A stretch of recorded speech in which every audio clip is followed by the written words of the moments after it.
when compared to the total effective spending of the fiscal year 2025 enacted level. Importantly, the bill makes strategic investments in several agencies while appropriately reducing others. Despite recent progress in the fight against fentanyl and other opioids, overdose deaths continue to plague our communities and our neighborhoods. As a result, this bill continues to ensure the DEA within the Department of Justice receives the funding it needs to combat illicit drug use and drug trafficking. Additionally, the Bureau of Prisons is also funded at a level that will continue to reform and enhance the nation's prison system. Moreover, the fiscal year 2026 bill strongly supports the men and women in blue that protect our families and neighborhoods by increasing funding for state and local law enforcement.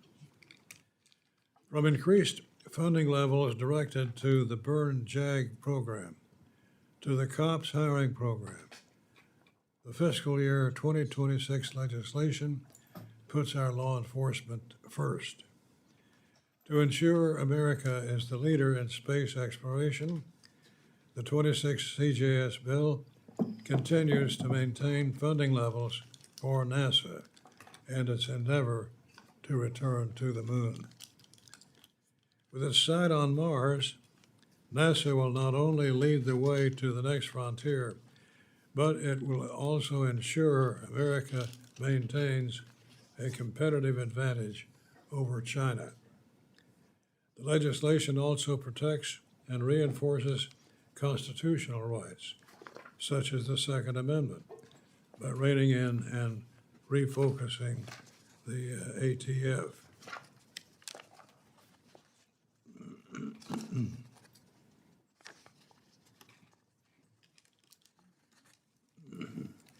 It don't work. Under this bill, the law-abiding citizens will no longer feel threatened by the heavy hand of the Biden-era Department of Justice. Additionally, flooding has inflicted much pain on the nation over the last few months. From my district in Kentucky to Texas, now is the time to ensure the National Weather Service is equipped with the funding it needs to warn and protect our citizens. This bill does just that by appropriately funding NOAA's weather units. Overall, the provisions and funding levels in the fiscal year 26 bill will protect our children, our families, our neighborhoods, and our country. I would like to thank all of the subcommittee members for their attention and participation in these budget hearings these past few months. The testimony that we received and corresponding answers to our questions directly impacted the drafting of this legislation.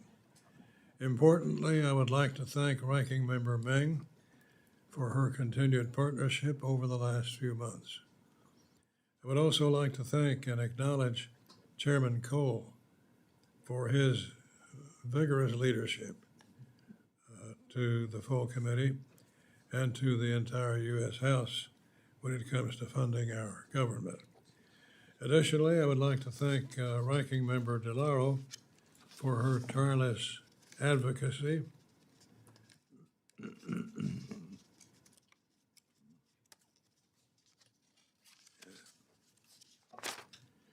and lastly, let me thank both the majority and minority staff for assisting with the development and production of this year's bill.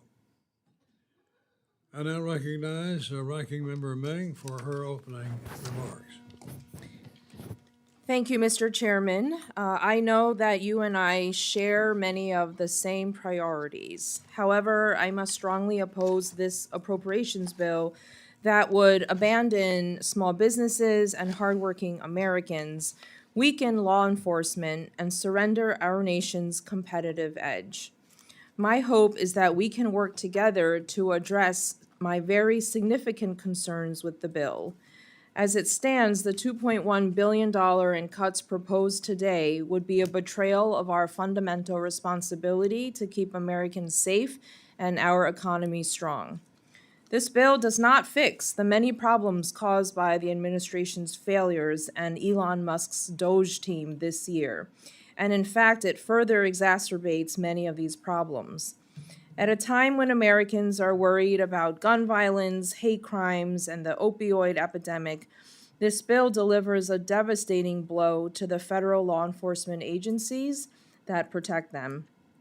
For example, this bill slashes FBI funding by more than $500 million, forcing the elimination of thousands of FBI special agents and analysts, public servants who work with our local police to solve murders, stop drug trafficking, prevent terrorism, and combat cybercrimes targeting ordinary Americans. The FBI's ability to catch criminals would be damaged, and public safety would be compromised as a result of this bill.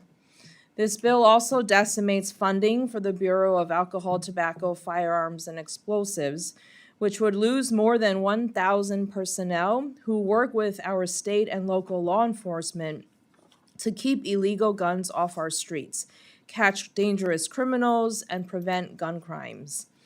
The bill further reduces funding for organized crime drug enforcement task forces, undermining our fight against the cartels and drug dealers that bring opioids into our communities, as well as for the Justice Department's National Security Division, which works to protect the U.S. against terrorism, espionage, and other threats to our national security.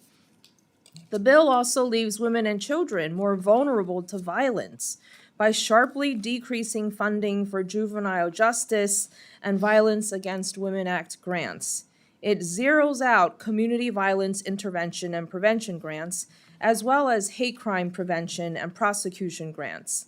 And the Justice Department's Community Relations Service, which for more than 60 years has worked honorably to help mediate and end community conflicts across our country, is eliminated. The Justice Department's Office of Inspector General, whose work to prevent waste, fraud, and abuse at the department should have strong bipartisan support, is also cut by 30% in this bill. This cut opens the door to even more fraud and corruption. I believe that all of this is the wrong approach for the CJS appropriations bill. We should be investing more, not less, in the safety and security of the American people. We should also be doing more to address the high cost of living. But this bill sharply cuts funding for the agencies and programs that create jobs, boost American small businesses, and advance our economy. Economic Development Administration grants are cut by 36%, abandoning rural and distressed communities that are desperately in need of economic help and well-paying jobs. The bill slashes funding for the Minority Business Development Agency, taking away opportunities from American entrepreneurs. It cuts funding for the International Trade Administration by more than 30%, weakening the federal government's ability to help American businesses expand exports and fight unfair trade practices. Moreover, the Legal Services Corporation, which provides basic civil legal assistance to the poorest American families, seniors, and veterans, is cut by nearly half. Under this funding level, nearly 3 million fewer people will receive help with legal problems, including over 8,000 in my district alone. This bill abandons our most vulnerable constituents who can't afford a lawyer when they're facing eviction, seeking safety from domestic violence, or denied benefits they've earned. Perhaps most short-sighted of all, this bill disinvests in the scientific research that drives American innovation, technological leadership, and economic competitiveness. This bill cuts the National Science Foundation by more than $2 billion and ends STEM education programs altogether. Abandoning the next generation of scientists and engineers who will shape whether America continues to be a leader or becomes just a follower in the global economy. As other countries are racing forward in space exploration and climate science, this bill would cause the U.S. to fall behind by cutting NASA's science account by over $1.3 billion. The bill also makes huge cuts to the National Institute of Standards and Technology, which has helped American industry overcome technical challenges, innovate manufacturing, and work on the cutting edge of technologies like quantum and AI. I disagree with this bill's approach. As I have said repeatedly, I think that we should be doubling down on the investments in science that grow our American economy and incentivize advancements that improve life for all Americans. I thank the chairman and also want to thank the staff on the majority and the minority and also on my individual office team. I appreciate the hard work that the chairman and everyone has put into this bill, but because of all these shortcomings and more, I must urge my colleagues to oppose this bill. I ask my colleagues to work together in a real bipartisan manner to produce a bill that invests in safety, economic opportunity, and scientific greatness. I don't believe these are partisan values, and they should be our shared goals as Americans. Thank you, and I yield back. I now recognize the distinguished chairman of the full committee, Mr. Cole, for his remarks. Thank you, Chairman Rogers, and thank you to Ranking Member Ming. Excuse me. This is my third one of these today, back to back, so I apologize to my friend from New York. And certainly to my friend, Ranking Member of the full committee, DeLauro, and to all the members of the subcommittees for your participation in this process. From the front lines of U.S. law enforcement and economic trade, all the way up to space exploration, the Commerce, Justice, Science Subcommittee oversees agencies consequential to our country. The fiscal year 2026 bill before us today brings savings to taxpayers and protects the constitutional rights of America.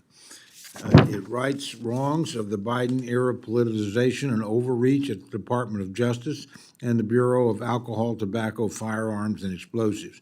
Importantly, the bill makes critical investments to confront fentanyl and the deadly scourge of addiction that has stolen far too many lives. We robustly support local law enforcement and their work to protect our communities. Finally, the legislation appropriately funds the advancement of space exploration at NASA. It also confronts China's efforts to steal U.S. technology and innovation. The fiscal year 2026 Commerce, Justice, Science Appropriations Bill is a product that reflects making needed decisions to rein in spending while safeguarding our nation and American citizens. I'd like to thank Chairman Rogers for his thoughtful approach to this bill and to the ranking member. I look forward to this bill's advancement through the appropriations process. And with that, Mr. Chairman, I yield back. I now recognize the distinguished ranking member of the committee, Ms. DeLauro, for her remarks. Thank you very much for yielding. It's a pleasure to be here with you today. I'm very proud to serve with Chairman Rogers, Chairman Cole, Ranking Member Meng, and all of the subcommittee members. And I also want to share my appreciation for the subcommittee staff on both sides of the aisle. And in particular, I want to call out Bob Bonner, Nora Faye Cobb, Jamie Wise for their work. I oppose the bill before us today, which defunds federal law enforcement and threatens public safety, continues Republican senseless attacks on America's scientific supremacy, promotes waste, fraud, and abuse, and hurts the middle class and working class in our country today. We are in the middle of a cost of living crisis. President Trump promised to lower costs on day one, but instead, he and the Republicans are making the cost of living crisis even worse. The big ugly bill is handing massive tax breaks to billionaires and the biggest corporations, while Americans continue to struggle with the cost of basic necessities. And while President Trump brags about the money he is siphoning out of Americans' pockets and from small businesses through his chaotic and senseless trade tariff agenda. Today, we are considering another House Republican bill which will raise costs for struggling American families, gut support for rural communities, undermine our efforts to ensure our trading partners play by the rules. We are holding this markup in a completely unprecedented time, with Congress's authority being challenged by a lawless administration. Since taking office, President Trump's administration has stolen resources appropriated by the Congress for programs and services across the federal government, including several in this bill that help to lower costs for middle class and working families, keep America safe and our economy fair, and ensure America is at the forefront of scientific innovation and discovery. President Trump has frozen programs that provide seniors, veterans, rural families, and people with disabilities with the skills and tools that they need to access the internet, as well as emergency funding to help the National Oceanic and Atmospheric Administration, NOAA, procure weather radars and satellites that help create life-saving forecasts. Over $4.5 billion in Department of Justice grant money, including COPS grants, Office of Violence Against Women grants, has been frozen, stolen from the communities that are counting on this funding to improve their own law enforcement capabilities, funding that supports reentry initiatives and violence prevention, that helps prevent hate crimes, provide services for crime victims, and support underserved communities. Stealing this funding makes the American people less safely and more likely to become victims of crime. They have fired hundreds of scientists, including scientists who monitor extreme weather and who do advance our scientific goals in space. Why on earth are we forfeiting America's scientific supremacy? What would you do differently if you were America's adversary and wanted to undermine everything that made us a superpower? They have turned the Department of Justice into the president's personal law firm, wielding law enforcement power to silence and intimidate critics of the administration and its agenda, and to protect President Trump's criminal allies. For all of these frozen and terminated programs that Congress enacted and appropriated funding, we appropriated funding. It is the law of the land.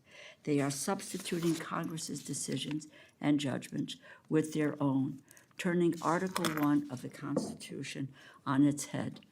These cuts are not numbers on a page.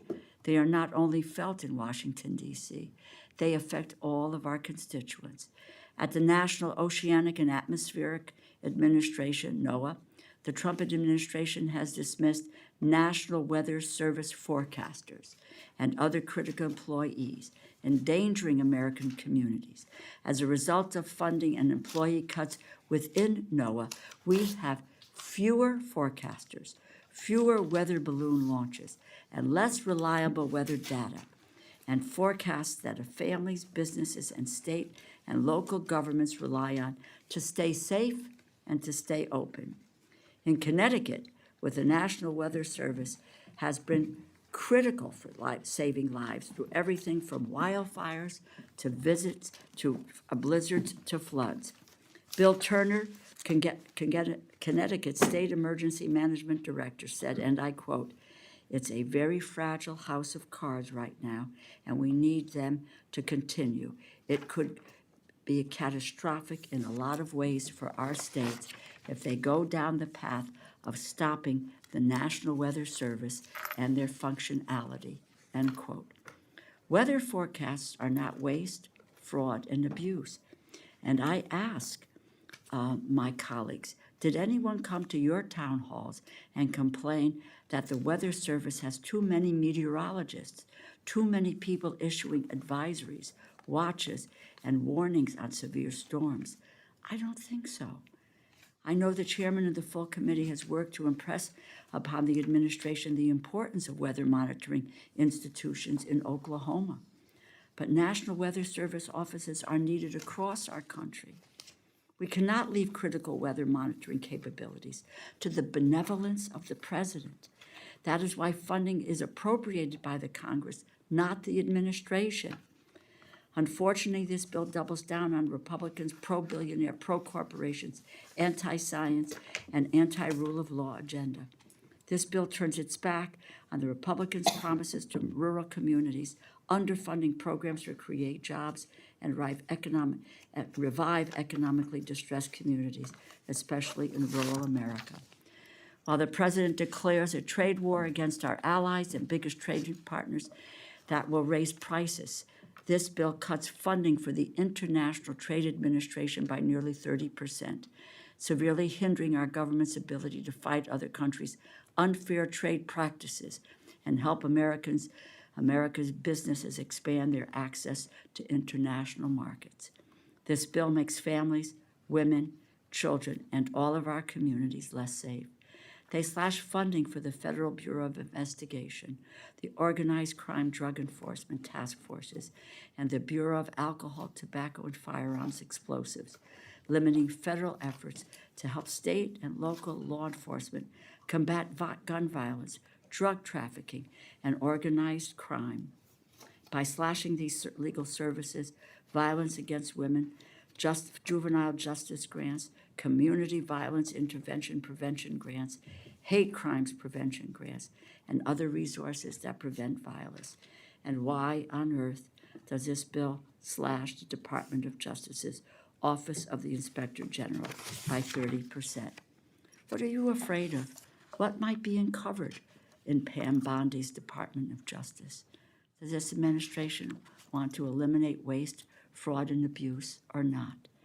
Our government's inspector generals are absolutely critical, nonpartisan offices that help Congress and the American people eliminate and prevent fraud and corruption, and why this administration has directly undermined and even removed over a dozen of these officers across our government.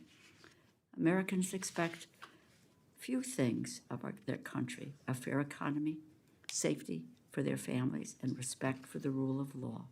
Consequences for corruption. This bill fails to deliver on every one of those fronts. Americans cannot keep up with the ever-increasing cost of living, but instead of working with Democrats to make investments can help lower their costs, keep Americans safe, and our economy fair, Republicans have put forward a bill that favors billionaires and corporations, a bill that does not fight waste, fraud, and abuse, but embraces it. I cannot support this bill, and I yield back.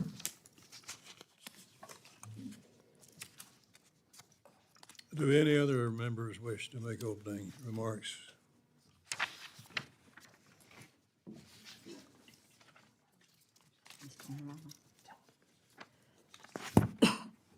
Mr. Morelli is recognized for 5 minutes. Good afternoon. Thank you, Chairman Rogers and Ranking Member Meng, Chairman Cole, and Ranking Member DeLauro. As we work to craft the fiscal year 26 budget for agencies under the Commerce, Justice, and Science jurisdiction, I feel obligated to speak plainly not just about what's in this bill, but what we've endured in trying to get answers about it. The most important responsibility we have on this committee is operationalizing Congress's power of the purse, and with it, the obligation to engage directly with agency leaders to understand how they intend to use taxpayer dollars to serve the American people. That's why budget hearings are not just a formality, they are essential. They give the committee, and through us, all of Congress, the opportunity to evaluate whether agencies are living up to their missions and whether their funding requests reflect real priorities. So when we sat down with the U.S. Attorney General to discuss the Department of Justice's budget, I expected a serious conversation. Instead, frankly, I'm very disappointed. We were met with deflection. I know, for me personally, I asked straightforward questions about the scope of presidential pardons, about the safety of members of Congress who face increasing threats, how this affects not only members but staff and their families, and got precious little in return. My colleagues similarly met with filibustering, and that kind of evasion makes it impossible for this committee to do its job, not to mention this whole process has been hindered by such extraordinary delays by the president submitting his budget request. In fact, when she was here, the Attorney General's refused to answer our question. All of our questions, in my mind, undermines the legitimacy of this funding process and erodes public trust. I know this committee is capable of more. I have enormous respect for both our subcommittee chair, Mr. Rogers, and the chair of the Appropriations Committee at large, and I've worked with many of you who I know care deeply about economic development, public safety, scientific progress. I know there are leaders within our agencies who want to work in good faith with Congress to deliver results for our communities. That said, I'm deeply disappointed by the legislation before us today, and I'd associate myself with the remarks made by my dear colleagues and friends, Ms. Meng and Ms. DeLauro. It proposes deep and damaging cuts to the Bureau of Alcohol, Tobacco, and Firearms, an agency central to enforcing federal gun laws and preventing illegal firearms trafficking. It cuts billions from the National Science Foundation, one of the country's most important engines for scientific discovery and innovation, particularly at a time when scientific discovery and innovation have never been more central, more critical to our economic or national security needs, interests, and priorities. It slashes community violence intervention and prevention grants, which support proven community-based strategies to reduce gun violence and save lives, particularly in neighborhoods that are already under-resourced and over-impacted by crime. These cuts would have real and lasting consequences. They would weaken public safety efforts, halt cutting-edge research, and strip communities of life-saving resources. As appropriators, we here have a responsibility to scrutinize this legislation and ask whether these reductions reflect national priorities. This scrutiny requires candor and cooperation from agency leaders, and without clear factual responses, we simply cannot make informed funding decisions. I urge defeat of the bill, and instead I urge for all of us to work together on a bill that instead supports the American priorities and the American people. With that, Mr. Chair, I yield back. Mr. Clyde. Thank you, Mr. Chairman. I think I've heard from the other side of the aisle a number of great reasons to vote for this bill. Apparently, my Democrat colleagues believe that the federal government has sole authority over every aspect of Americans' lives. They seem to forget, or intentionally forget, that the federal government is constrained by the 18 enumerated powers outlined in Article 1 of the Constitution, and that the 10th Amendment further constrains the federal government by saying, and I quote, "The powers not delegated to the United States by the Constitution, nor prohibited by it to the states, are reserved to the states respectively or to the people." And to quote Wikipedia, that I don't do very often here, but the 10th Amendment was ratified on December 15th, 1791. It expresses the principle of federalism, whereby the federal government and the individual states share power by mutual agreement. The 10th Amendment prescribes that the federal government has only those powers delegated to it by the Constitution, and that all other powers not forbidden to the states by the Constitution are reserved to each state or to the people. So I think this bill does a lot to move our federal government back in line with the restrictions of the Constitution, and I support it moving forward to full committee, and I yield back.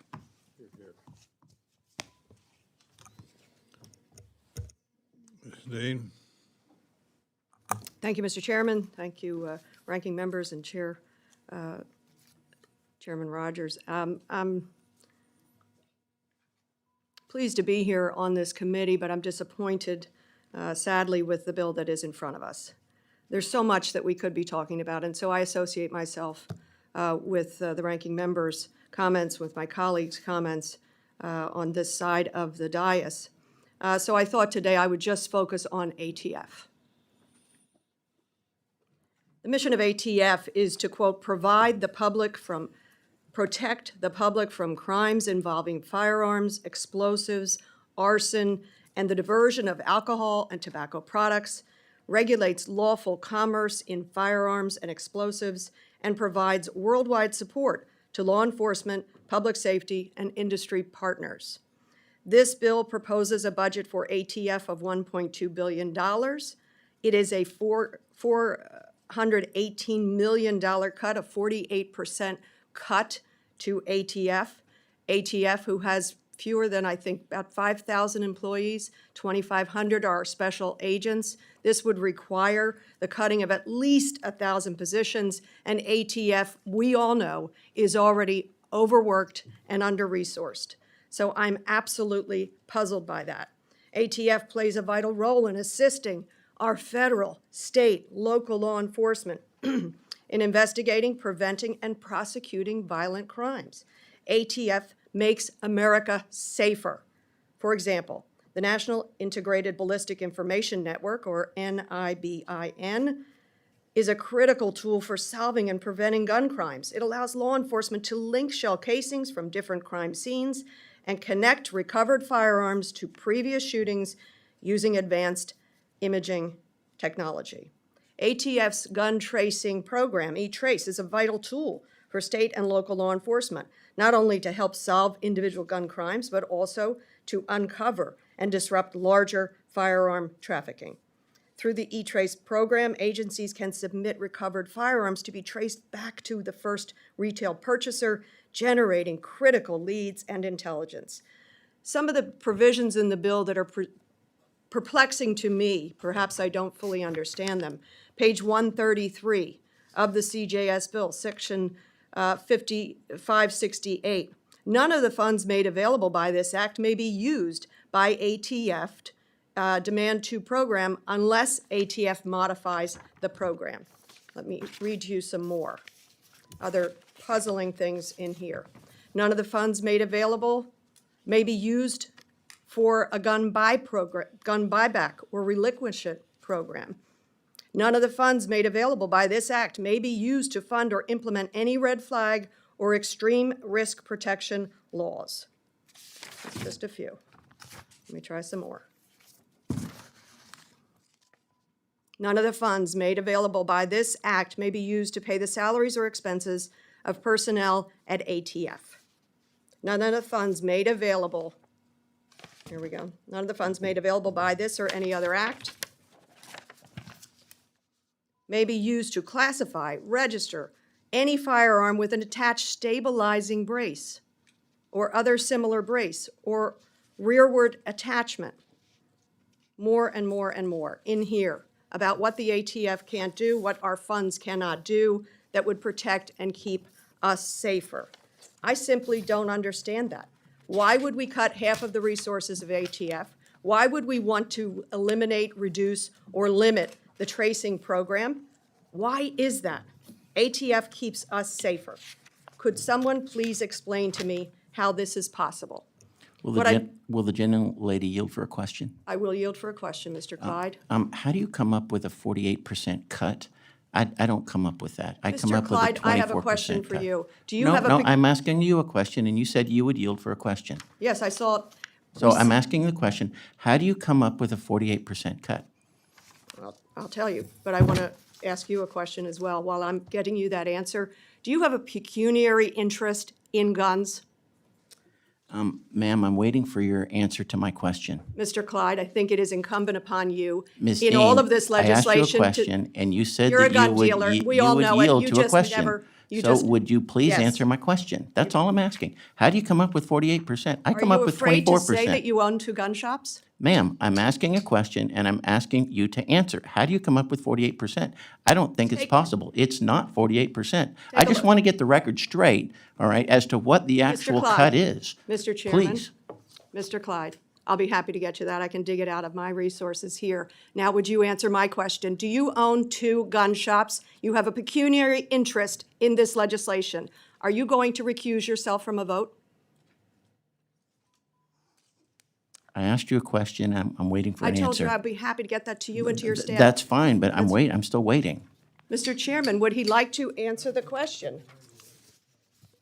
I have a point of order, Mr. Chairman. I have a point of order.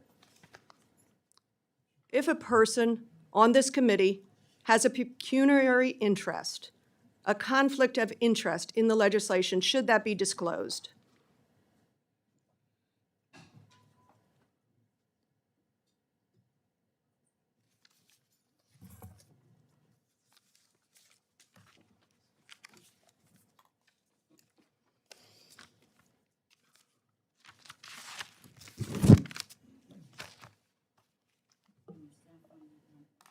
Oh, could you get me the number, the 48%? It's in our opening pages.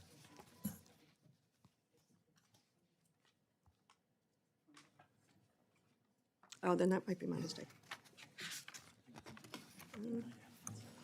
The point of order is not entertained. Any other members wish to What- make I'm sorry, remarks? Mr. Chairman, I did not hear your answer. And I have a correction that I'd be happy to give Mr. Clyde. Time of the gentlelady has expired. She's trying to answer his question.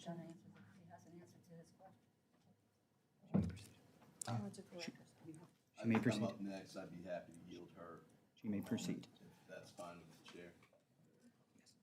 Yes. That's the appropriate time. Do other members wish to make opening remarks? I do, You can correct me. You correct me for Mr. Clyde, and then maybe I'll get an answer to his question. I would like to have a chance to make a statement, Mr. Chair. Gentlemen's recognized. For 5 minutes. Thank you, Mr. Chair. I yield the gentlelady 30 seconds. I made a mistake, Mr. Clyde. It's a 48% to a portion of the ATF funding. It's an overall, is a 5.7. 25.7% cut, 1,000 positions. And now will you answer my question?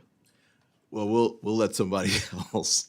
Oh, yeah, I don't want somebody to, else's you're right, I time. don't want to chew up your time. We'll but- get that answer someday. But I do appreciate the gentlelady's inquiry. I want to thank the chair, the subcommittee, the full committee, the ranking members of the subcommittee and full committee for the work that they put in, staff as well for the work that they've done.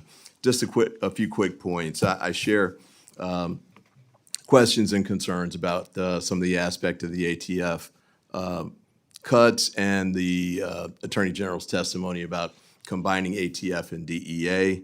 I have my doubts as to how successful that would be or how beneficial it would be, but those are statements that she made here. She also made a commitment during her testimony here to not reduce funding for the NIBIN piece, and I think that's very important, and I appreciate the fact that my colleagues are going to help us keep an eye on that as well. With respect to the overall Department of Justice, FBI,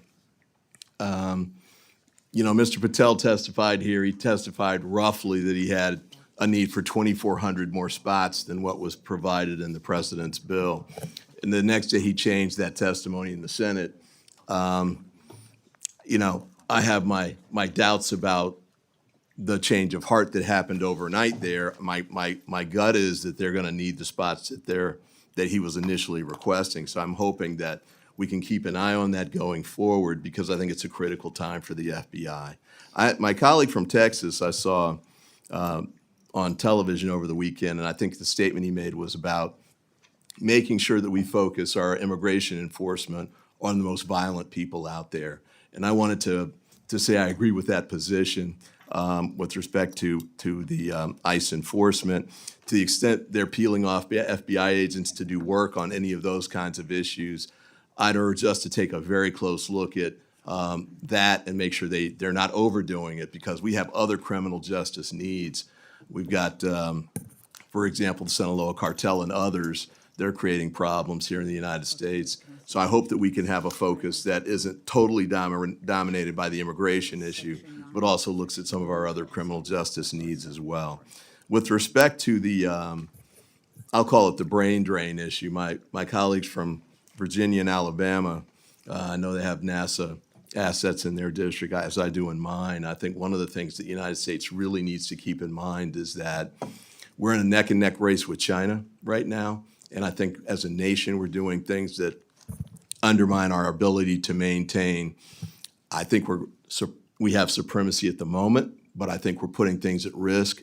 And it goes beyond simply this bill, for sure. But I think making sure that we continue to invest in assets like NASA, assets like NSF, assets like the educational piece that helps us produce the talent that can do this work to help us keep ahead, I think is critical. And lastly, I'll mention the Department of Justice overall. I served in the Department of Justice for 4 years. This isn't in this bill either, but the termination of, I believe it was 20 DOJ prosecutors who were involved in the prosecutions of the January 6 people. I thought was completely over the line, not just unethical, but perhaps illegal. And I think it's important for us to make sure.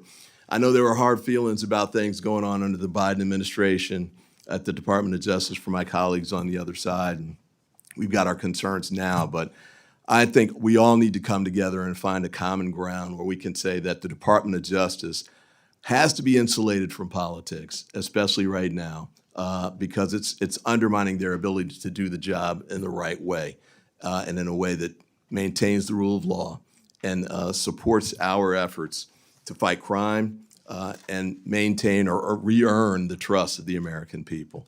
So I want to thank again the chairs and the ranking members for their work on this, and I yield back. Do any of the other members of the committee wish to be heard?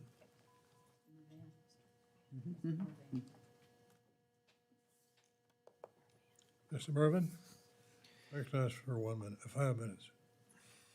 Thank you, Chairman Rogers and Ranking Member Meng, for the opportunity to speak on the fiscal year 26 of Commerce, Justice, Science Appropriations Bill. While the administration has taken an axe to federal programs that are essential to ensuring public safety, growing our economy, and maintaining our national security, our constituents, community organizations, government workers, and law enforcement alike have sounded the alarm. The majority will claim that massive cuts, including the elimination of government programs and reductions in force, will limit waste, fraud, and abuse. However, these actions have only proven to leave necessary services that people rely on hanging in the balance and disrupt the livelihoods of everyday Americans. I am not willing to accept this as a pathway to fulfilling the present needs of our communities. We must do all we can to protect law enforcement officers in the line of duty, which means providing local police departments with resources to protect themselves and our communities. Instead, this bill would decrease spending for the Organized Crime Drug Enforcement Task Forces, the Federal Bureau of Investigations, and eliminate grants for community violence intervention and prevention. I've been a staunch supporter of efforts to strengthen state and local police responses to crime, and I am deeply concerned these cuts, coupled with recent action taken by the Department of Justice to terminate over $800 million in grants dedicated to keeping our communities safer, will only exacerbate gaps in public safety. I joined this committee to work with my colleagues on both sides of the aisle to develop legislation that reflects the needs of our communities. This proposal is woefully inadequate. Simply put, we must fund departments, agencies, and programs to a capacity in which they are able to ensure the safety and security of everyone in the nation, regardless of their background, zip code, or economic status. Instead, the majority would rather cut STEM education and research, attack women's reproductive health care, and deny survivors the violence, the services they need to recover from partners and environments that threaten their safety. For example, in my district, 983 children, 161 survivors of domestic violence, 62 veterans, and 219 seniors are at risk of losing out their legal service as a result of this proposed program cuts. Additionally, this legislation weakens our economy by shifting costs on the households rather than protecting the vast majority of Americans who will receive no benefits from the tax incentives that were recently signed into law. Specifically, the proposal would gut the Economic Development Administration, which is integral in revitalization efforts in communities across Northwest Indiana. The bill also decreases funding for the International Trade Administration by $183 million. Maintaining a level playing field in global trade markets is reliant upon a well-funded ITA. Whether it be a teacher, a nurse, a steelworker in my district, my constituents are concerned about costs at the grocery store and lasting certainty in our markets. It is because of these reasons that I cannot support moving this legislation forward, and I urge my colleagues to join me in opposition. With that, I yield back. Do any other members wish to make opening remarks? Mr. Chairman, may I just make a comment? I know I've done my opening remarks, but I can just make a quick comment. I just want to say to Mr. Clyde, who quoted the 10th Amendment to the Constitution, that's all well and good, but you can't pick and choose what part of the Constitution you want to adhere to. There is Title I, Section 9, Clause 7, which says that the power of the purse resides in the appropriations committee, and that is being decimated and eviscerated. And it is the job of this committee to make sure that that power of the purse continues to reside within the Congress. So again, you can't pick and choose the pieces of the Constitution that you want to adhere to. Thank you, Mr. Chair. Do any other members wish to make opening remarks?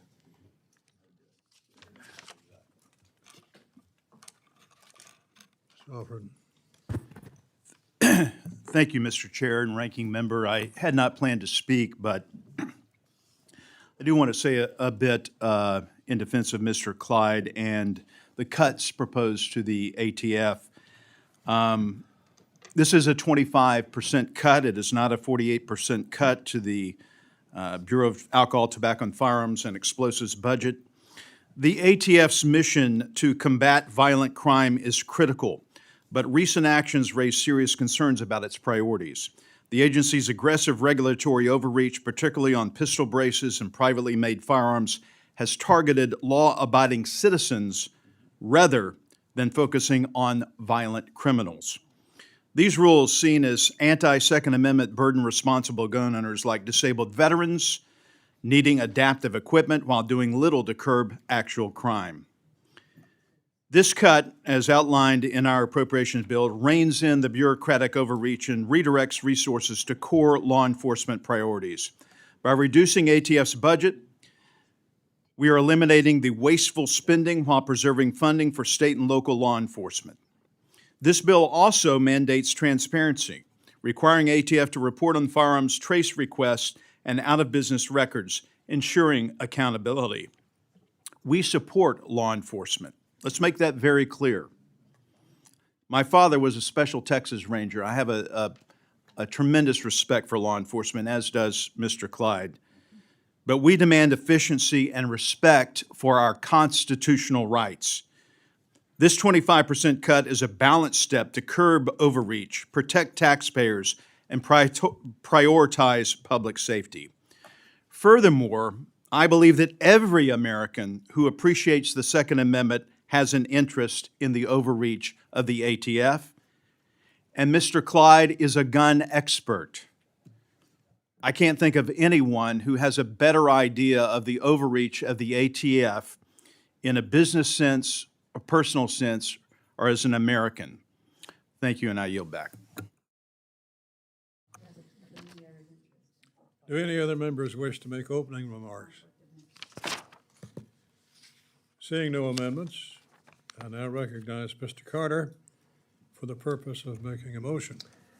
Thank you, Mr. Chairman. Excuse me.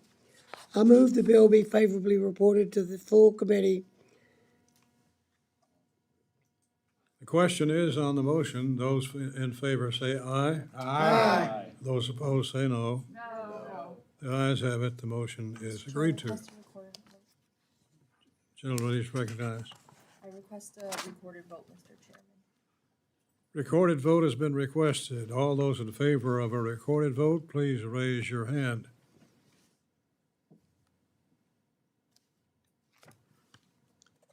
A sufficient number in support. The recorded vote is ordered. Clerk will call the roll. Mr. Alford.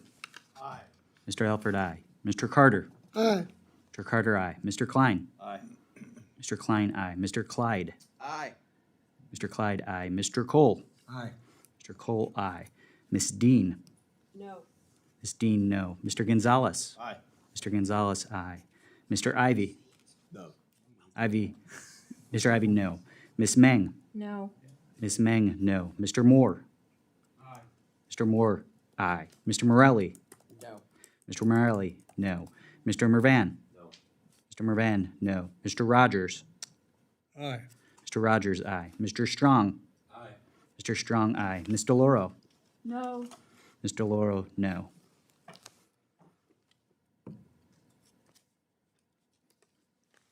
Clerk will tally.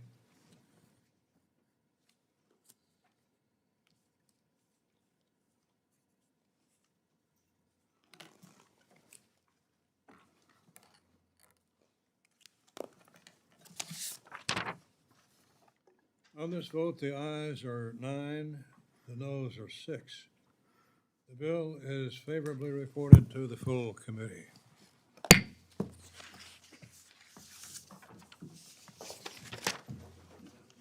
I ask unanimous consent that staff be permitted to make technical and conforming changes to the bill and the report. Without objection, so ordered.